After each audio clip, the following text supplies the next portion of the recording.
Hello guys, welcome to our channel NRI vlogs.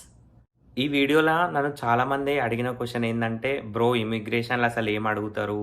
అంటే same interview లాగానే కొంచెం కష్టం ఉంటుందా? లేకపోతే ఈజీగానే ఉంటుందా అని అడుగుతుర్రు. సో వాళ్ళ కోసం ఈ వీడియో చేస్తున్నా. అట్లనే నా ఇమిగ్రేషన్ ఎట్లా జరిగింది, నన్ను ఏమేమి క్వశ్చన్స్ అడిగిర్రు అండ్ నా ఎక్స్పీరియన్స్ కూడా షేర్ చేసుకుంటా మీకు. So let's get in to the video. ఈ వీడియో చూసే ముందైతే నాదొక చిన్న రిక్వెస్ట్. ఏందంటే చాలామంది మన వీడియోస్ చూస్తుర్రు గానీ ఎవరు సబ్స్క్రైబ్ చేసుకుంటలేరు. సో ప్లీజ్ మీరు ఫస్ట్ టైం గనుక మన ఛానల్‌ని చూస్తేనైతే ఛానల్‌నైతే సబ్స్క్రైబ్ చేసుకొని వీడియోనైతే చేయండి. అసలు ఇమిగ్రేషన్‌ని సింపుల్‌గా చెప్పాలంటే నువ్వు ఒక కంట్రీ నుంచి ఇంకో కంట్రీకి మూవ్ అయ్యేటప్పుడు ఉండే ప్రాసెస్. అంటే నువ్వనే వ్యక్తివి ఈ కంట్రీకి ఎందుకొస్తున్నావు? అంటే డిఫరెంట్ రీజన్స్ ఉంటాయి గదా! కొందరు జాబ్ జేయనీకొస్తారు, కొందరు చదువుకోనీకొస్తారు, కొందరు బెటర్ లైఫ్ కోసం, ఫ్యామిలీ కోసం అట్లా డిఫరెంట్ రీజన్స్ ఉంటాయి. సో వాళ్ళేందంటే జస్ట్ తెలుసుకుంటారన్నట్టు నువ్వు ఈ కంట్రీకి ఎందుకొస్తున్నావని. అక్కడ మీరు ప్రాపర్ రీజన్ జెప్తే సరిపోతది. ఇప్పుడు ఇమిగ్రేషన్ అంటే ఏంటో అర్థమైంది గదా! నెక్స్ట్ ఇది అసలు ఎక్కడ జరుగుతది? ఎక్కడ జరుగుతదంటే, మీరు ఏ కంట్రీకైతే పోతుర్రో, ఆ కంట్రీల మీరు ఫస్ట్ ల్యాండ్ అయ్యే ప్లేస్ ఉంటది గదా! అక్కడ జరిగిద్ది. అంటే మీరు ఏ ఎయిర్‌పోర్ట్‌లోనైతే ఆ కంట్రీల ఫస్ట్ దిగుతారో, అక్కడనే ఇమిగ్రేషన్ అనేది అయితది. ఇప్పుడు ఎలాంటి క్వెషన్స్ అడుగుతారు? ఫర్ ఎగ్జాంపుల్ స్టూడెంట్స్ అయ్యిర్రనుకోండి. మీరు ఏ యూనివర్సిటీకి పోతుర్రు? అండ్ మీ నేమ్ ఏంది? ఎన్ని రోజులుంటారు? మీ I-20 మీ పాస్‌పోర్ట్ తీసుకుంటారు. మీ అడ్రెస్ ఇలా ఆ సిట్యుయేషన్‌ని బట్టి క్వెషన్స్ అడుగుతా ఉంటారన్నట్టు. ప్రతి ఎయిర్‌పోర్ట్‌ల సెక్యూరిటీ చెక్ ఉంటది. అంటే నువ్వు ఫ్లైట్ ఎక్కే ముందు అండ్ ఫ్లైట్ దిగి బయటకొచ్చిన తర్వాత సెక్యూరిటీ చెక్ ఉంటది. అది డిఫరెంట్. మళ్ళీ ఈ ఇమిగ్రేషన్ అనేది డిఫరెంట్. సెక్యూరిటీ చెక్ అయిపోయిన తర్వాత ఇమిగ్రేషన్ ఉంటది. సెక్యూరిటీ చెక్‌ల లైక్ ఎట్లా అంటే నీ బాడీ స్కాన్ చేయడము, లైక్ అండ్ మీ లగేజ్ స్కాను, మీ అంటే వాచ్ ఇవన్నీ తీసేసి నార్మల్‌గా ఫ్లైట్ ఎక్కే ముందు లైక్ స్కాన్ చేసి పంపిస్తారు. అంటే అంత కరెక్టే ఉందా? లేకపోతే ఏమన్నా రాంగ్ థింగ్స్ క్యారీ చేస్తుండా అని చెప్పేసి. ఇమిగ్రేషన్‌లో ఏందంటే ఇంటర్వ్యూ అనేం కాదు. బట్ కైండ్ ఆఫ్ ఇంటర్వ్యూ లాగానే అనిపిస్తది మీకు. ఎట్లా అంటే నువ్వు ఎందుకొచ్చినావు? ఎన్ని డేస్ ఉంటావు? అండ్ ఏ యూనివర్సిటీలో చదవనీకొచ్చినావు? ఫీ ఎట్లా పే చేస్తావు? అండ్ మీ అడిగితే ఏమన్నా డాక్యుమెంట్స్ అడుగుతారు. పక్కా I-20 అయితే అడుగుతారు. బట్ అది గాకుండా ఇంకేమన్నా అడిగితే బ్యాంక్ బ్యాలెన్స్ సర్టిఫికేట్ మోస్ట్‌లీ అడగరు. బట్ ఒకవేళ వాళ్ళకి అడగాలనిపిస్తే గనుకనే గానీ మోస్ట్‌లీ అయితే అడగరు. సో అదొకటి గుర్తుపెట్టుకోండి. ఇప్పుడు నా ఇమిగ్రేషన్ ఎక్స్‌పీరియన్స్ జెప్తా. నేనొచ్చిందయితే ఆగస్ట్ 8, 2022ల ఇండియాలో ఫ్లైట్ ఎక్కినన్నట్టు. సో నా ఎయిర్‌లైన్స్ వచ్చేసి ఎయిర్ ఫ్రాన్స్. నేను పెట్టుకున్న యూనివర్సిటీ సెంట్రల్ మిచిగన్ యూనివర్సిటీ. నాకెట్లుండేనంటే ఫస్ట్ బెంగుళూరు నుంచి హైదరాబాద్ నుంచి బెంగుళూరు, బెంగుళూరు నుంచి ప్యారిస్, ప్యారిస్ నుంచి బాస్టన్, బాస్టన్ నుంచి డిట్రాయిట్. సో నాకు కొన్ని కనెక్షన్స్ ఎక్కువున్నాయన్నట్టు. అంటే సింగిల్ వేగా అంటే ఒకటే ఫ్లైట్ ఉందనుకోండి. డైరెక్ట్ బెంగుళూరు నుంచి డెట్రాయిట్ ఇట్లా బెంగుళూరు నుంచి కాదు, ప్యారిస్ నుంచి బాస్టన్ కాకుండా డిట్రాయిట్ ఇట్లా డైరెక్ట్ ఫ్లైట్ ఉంటే ఏందంటే కొంచెం రేట్లు ఎక్కువున్నాయి. కొంచెం ఏందంటే ఆగి ఆగి ఎక్కితేనేమో మనకి కొంచెం తక్కువ ఉంటదన్నట్టు ప్రైస్. ఎప్పుడు గానీ స్టాప్స్ ఎక్కువున్నాయనుకోండి, ఏందంటే కొంచెం ప్రైస్ అనేది తగ్గుతదన్నట్టు. సో అట్లా అని జెప్పేసి నేను డైరెక్ట్ ఉన్న ఫ్లైట్‌కి ఏందంటే కొంచెం ఒక 30,000 ఎక్కువుండే. సర్లే 30,000 ఎక్కువైతుందిగా అని జెప్పేసి మహా అంటే ఒక మధ్య మధ్యలో ఆగుకుంటా పోతాం ఏమైతదని జెప్పేసి నేను కొంచెం తక్కువున్న ఫ్లైట్‌లనే తక్కువ డబ్బులైతున్నాయి గదా! 30,000 తగ్గుతున్నాయిగా అని జెప్పేసి నేను అట్లా చేసుకున్నానన్నట్టు. నాకు బెంగుళూరు నుంచి డైరెక్ట్ ప్యారిస్‌కెళ్ళిన. ప్యారిస్ నుంచి బోస్టన్‌కెళ్ళేటప్పుడు 4 అవర్స్ లే ఓవర్ ఉండే. సో 4 అవర్స్ సరదాగా అయిపోతదక్కడ. నువ్వు ఎయిర్‌పోర్ట్‌లో తిరిగి, నీ బ్యాగేజ్ కలెక్ట్ చేసుకొని, మళ్ళీ నువ్వు ఇంకో టెర్మినల్‌కెళ్ళి, మళ్ళీ నువ్వు ఆ ఫ్లైట్ ఎక్కేసరికి 4 అవర్స్ పెద్ద మ్యాటర్ ఏం కాదు. సరదాగా అయిపోతది. నేను చేసిన మిస్టేక్ ఏందంటే నాకు బాస్టన్‌లో ఇమిగ్రేషన్ అయితది. ఎందుకంటే యూఎస్‌లో పోర్ట్ ఆఫ్ ఎంట్రీ బాస్టన్ ఉంటది. సో నాకు బాస్టన్‌లో ఇమిగ్రేషన్ అయింది. సో ఇమిగ్రేషన్ అయినప్పుడు బాస్టన్ నుంచి కనెక్టింగ్ ఫ్లైట్ డెట్రాయిట్. ఈ డెట్రాయిట్‌కి ఏందంటే నాకు 2 అవర్స్ గ్యాపే ఉండే. నేను ఈ 2 అవర్స్‌ల ఎళ్లి లగేజ్ తీసుకొని మళ్ళీ ఇంకో టెర్మినల్‌కెళ్ళి ఫ్లైట్ ఎక్కాలే. సో 2 అవర్స్ అనేది సరిపోదు. ఎందుకంటే నీకు అక్కడ ఇమిగ్రేషన్ అయితది కాబట్టి. అది నాకు ముందే తెలుసు. ఎందుకంటే చాలామంది చెప్పిర్రు. నీకు 2 అవర్సే ఉంది. మళ్ళీ అక్కడ ఇమిగ్రేషన్ అయితది. సో 2 అవర్స్ అనేది సరిపోదు. నువ్వు చాలా ఫాస్ట్‌గా అందరికన్నా ఫాస్ట్‌గా దిగి బ్యాగేజ్ కలెక్ట్ చేసుకొని ఎళ్ళిపోవాలని. నేనైతే ఫాస్ట్‌గానే దిగి ఎళ్ళిపోయినా. కాకపోతే బ్యాగేజెస్ ఏందంటే మనకి రానీకి కొంచెం టైం పడతది. సో బ్యాగేజెస్ తీసుకొని మళ్ళీ నేను బయటికి సెక్యూరిటీ చెక్ అయిపోయి ఇమిగ్రేషన్ అక్కడికొచ్చేసరికి ఏమైందంటే అక్కడనే ఒక 1 అవర్ దాకా అయిపోయిందన్నట్టు. ఇంకో 1 అవర్‌లో ఇంకో ఫ్లైట్ ఉంది గదా మనకి. సో నేనేం జేసినా అంటే ముందే నాకు బుక్ చేసిన ఏజెంట్‌తోని నేను ఆన్‌లైన్‌లో బుక్ చేసుకునేటప్పుడు నార్మల్‌గా వెబ్‌సైట్‌ల కింద హెల్పింగ్ అసిస్టెంట్లు ఇట్లా వస్తారు గదా! సో వాళ్ళతోని చాట్ చేసుకుంటనే నేను బుక్ చేసుకున్నా. సో వాళ్ళని నేను ముందే అడిగిన ఒకవేళ నాకు ఫ్లైట్ మిస్ అయితే నా పరిస్థితి ఏందని. ఫ్లైట్ మిస్ అయితే నెక్స్ట్ ఫ్లైట్ మేము అరేంజ్ చేస్తాము. అప్పుడు డబ్బులేమి కట్టాల్సిన అవసరం లేదని వాళ్ళు చెప్పిర్రు. సో నేనదైతే ప్లస్ పాయింట్ అన్నట్టు. ఎప్పుడు గాని మనం ఫ్లైట్ డిలే అయితే నెక్స్ట్ ఆప్షన్ ఏందన్నట్టు ముందే మాట్లాడుకోవాలి.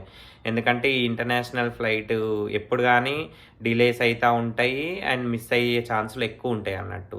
సో మీరు గూడా అది ప్లాన్ జేసుకోండి. ఎందుకంటే మిస్ అయితే మాకేందనే ఆప్షన్ వాళ్ళని ముందే అడిగి పెట్టుకోండి. అంటే డబ్బులేమన్నా ఎక్స్‌ట్రా కట్టాల్సుంటదా? లేకపోతే ఒకవేళ ఎక్కువ డిలే అయితే ఎట్లా అని చెప్పేసి. అండ్ నాకైతే 2 అవర్స్ సరిపోలేదు ఇమిగ్రేషన్‌ల. చాలామంది ఉండే నా ముందు. పెద్ద లైన్ ఉంటది. సో, వాళ్ళందరిని ఒక్కొక్కళ్ళని పర్సనల్‌గా తీసుకొని అంటే 4, 5 కౌంటర్‌లుంటాయి. అయినా గానీ జనాలెక్కువుంటారు గాబట్టి, సో, నీకు టైం అనేది సరిపోదు. నాకు 2 అవర్స్ అయితే సరిపోలేదు. ఇక నేను ఎయిర్‌పోర్ట్‌లో ఫ్లైట్ దిగుడుతోనే నా passport, I-20 and boarding passes ఇవన్నీ చేతిలో పెట్టుకున్నా. ఎందుకంటే అడుగుడుతోటే తొందర ఇయ్యనీకుంటదని జెప్పేసి.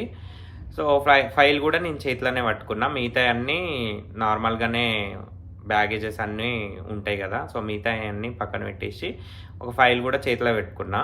సో, ఫస్ట్ నా ముందోళ్ళు ఒక ఫ్యామిలీ ఉండే. Mexican family. వాళ్ళు 6, 7 మెంబర్స్ ఉండే. అందరిని ఒకటేసారి చేస్తాడన్నట్టు. అంటే ఇద్దరు, ముగ్గురు కలిసి వస్తే గిట్లా ఒకటేసారి చేస్తాడు. సింగిల్ అయితేనేమో సింగిల్‌గా చేస్తాడు.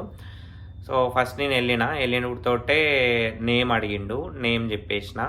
తర్వాత పాస్‌పోర్ట్ అండ్ బోర్డింగ్ పాసెస్ చూపియమన్నాడు. చూపిచ్చేసిన. నెక్స్ట్ అయితే why did you came to the United States అన్నాడు. దానికైతే నేను ఆన్సర్ చెప్పేసిన. To pursue my masters degree. నా యూనివర్సిటీ పేరు చెప్పిన. సెంట్రల్ మిచిగన్ యూనివర్సిటీ అని. నెక్స్ట్ I-20 చూపియమన్నాడు. I-20 చూపెట్టిన. దాని తర్వాత నువ్వు ఎక్కడ స్టే చేయబోతున్నావు అండ్ నీ ఫీజ్ ఎంత అని అడిగిండు. సో, ఫీజ్ ఎంతనో చెప్పేసిన. అండ్ నేను కాలేజ్ దగ్గరనే ఇక్కడికి రాకముందే లీజ్ తీసుకున్నట్టు. సో, అది గూడా చెప్పిన అడ్రెస్. సో, అంతే అంటే మ్యాక్స్ అంతే అడిగిండు. ఇంక నన్ను ఎక్స్‌ట్రా క్వెషన్స్ ఏమి అడగడు. You are good to go అని చెప్పేసి ఎళ్ళిపోమన్నాడు. కాకపోతే నాకు టెన్షన్ అయింది. నాకున్నదే 2 అవర్స్ ఆల్మోస్ట్ నేను మైండ్‌లో ఫిక్స్ అయిపోయినా. నా ఫ్లైట్ అయితే మిస్ అయితది. నెక్స్ట్ నేను వీళ్ళకెట్లా కాంటాక్ట్ కావాలి నా ఫ్లైట్ మిస్ అయిందని చెప్పనీకి అని చెప్పేసి అది థింక్ చేస్తున్నా. ఎందుకంటే నాకు 2 అవర్స్ అక్కడ అయిపోయిందని నాకు ఈజీగా తెలిసిపోయింది. సో, అయిపోయింది. నెక్స్ట్ నేను ఆ లగేజెస్ అవన్నీ తీసుకొని ఎళ్ళిపోయానన్నట్టు. ఎళ్ళిపోవుడుతోటే నార్మల్‌గా ఎళ్ళి ఈ చెక్ ఇన్ చేసేటోళ్ళు ఉంటారు కదా! వాళ్ళకి ఎళ్ళి అడిగినన్నట్టు. ఇట్లా నెక్స్ట్ ఫ్లైట్ ఒకవేళ ఒక్కొక్కసారి డిలే అయితది కదా! ఫ్లైట్ డిలే అయితే. ఫ్లైట్ డిలే గిట్లా ఏమన్నా ఉన్నదేమో అని చెప్పేసి ఎళ్ళి అడిగిన. అడిగితే వాళ్ళు ఫ్లైట్ డిలే ఏం లేదు. ఫ్లైట్ కరెక్ట్ టైంకే ఉంది. అండ్ ఫ్లైట్ ఎళ్ళిపోయింది గూడా అని చెప్పేసిర్రు. సో, నెక్స్ట్ ఆప్షన్ ఏంది మరి నాకు అనంటే వాళ్ళు చెప్పిర్రన్నట్టు. నెక్స్ట్ ఫ్లైట్ అయితే ఇప్పట్లో లేదు. మార్నింగ్ ఉందని చెప్పిండు. నాకు అప్పటికే ఈవినింగ్ 6 అయింది. సో, నువ్వు నైట్ స్టే చేయాలి. అండ్ నెక్స్ట్ మార్నింగే నీకు ఫ్లైట్ ఉంది ఎర్లీ మార్నింగ్ 4:30కి అని చెప్పిర్రు. అప్పుడు నాకు అర్థం కాలే. ఇంత ఎర్లీగా ఉంది నైట్ అంతా ఎక్కడ స్టే చేయాలో నాకు అర్థం కాలే. కాకపోతే నేను ముందే మాట్లాడుకున్నా అని చెప్పిన కదా! సో, వాళ్ళకి ముందు చెప్పిన అన్నట్టు. అంటే నాకు ముందు వాళ్ళతో కాంటాక్ట్ అయితే వాళ్ళకి మెయిల్ చేసిన. నాకు అంటే వాళ్ళ కాంటాక్ట్ డీటెయిల్స్ కూడా ఉంది వాట్సాప్‌ల.